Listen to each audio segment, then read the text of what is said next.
need the high-paid jobs for future generations. We got to compete more effectively in the global economy, just like everybody in business right here in Pinellas or Hillsborough. There's a budget crunch and you have to reduce spending. Which of these agency budgets would you reduce? EPA, DOE, FDA? Geez, that's a lot of letters. Okay, I got the little book, right? And I look in the little book and I don't see none of those letters in here.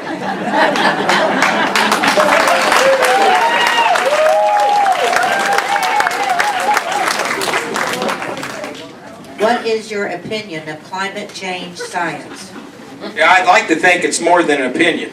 You know, we can go back and do a history of the Earth, and even in geologically, what is the Earth? It's like 4 billion years old, I guess. And in recent times, if we look at it from those standpoints, we've had coming and going of ice ages. No one can prove scientifically exactly where are we in that right now. And if we start looking at things like cap and trade, which some of our state officials have supported in the past, and we start looking at how that's going to impact, you know, I think they're using the whole environmental deal and global warming just to be an excuse for the redistribution of wealth and controlling how that operates. So I think we need to get rid of cap and trade, and until they have some hard science that clearly demonstrates this threat, then I think we give it all the justice it's due, which right now is pretty minimal. I think there's no conclusive evidence that's been peer-reviewed and agreed upon by a majority of truly credentialed experts. What then is the purpose of climate change regulations? I think it's it's kind of like Agenda 21. We hide everything behind it's for the environment, it's going to be good for your kids and your grandkids, and the reality is it's to promote an agenda, and in this particular case, perhaps the redistribution of wealth, and it goes back to what cap and trade was trying to do, and that's just not what we need to be doing. We need hard science that is confirmed, at least by credentialed experts with a plurality, and I'm not seeing any of that. It's an agenda that's not for our well-being. I think in many ways it's science that's not been proven and agreed upon by the majority of experts. And until we have that, it's just a theory that we should not operate on. Well, you've pretty much answered this, but I'm obligated to ask this next question because everyone else was asked. In attending county commission meetings over the past year, our members have been shocked to discover the implementation of global governance throughout all facets of our local government.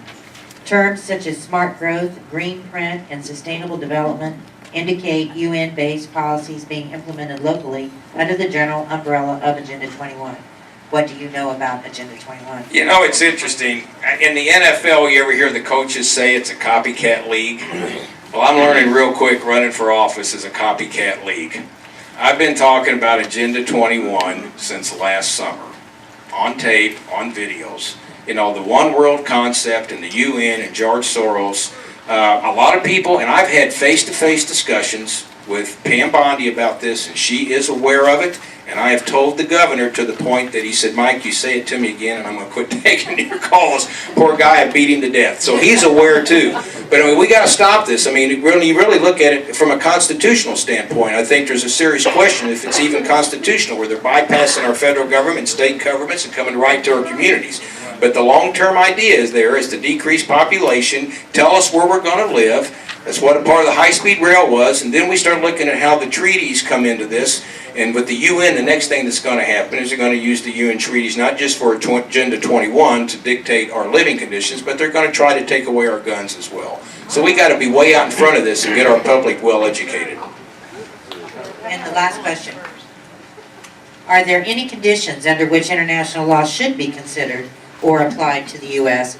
For example, for gun control, Sharia law, or parental rights? No. Thank you very much.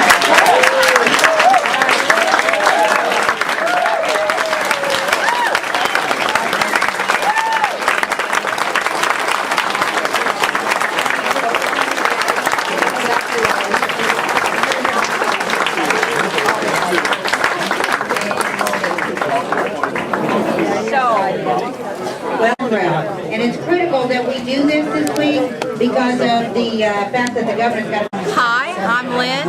I just want to share today was a very great day. We had a great turnout. The candidates, they all were wonderful. I learned a lot of new things. I watched the audience as it was going on, and they were just listening on every word. I think a lot of people got educated, and maybe they found a candidate they want to support. It was a big success all in all. Thank you. I thought that this was a wonderful event that Barb and the 912ers put on. It was great to see all the candidates together and speaking their minds. They're getting more comfortable with their speeches and the way that they think, and I think we got an honest opinion from them this time out.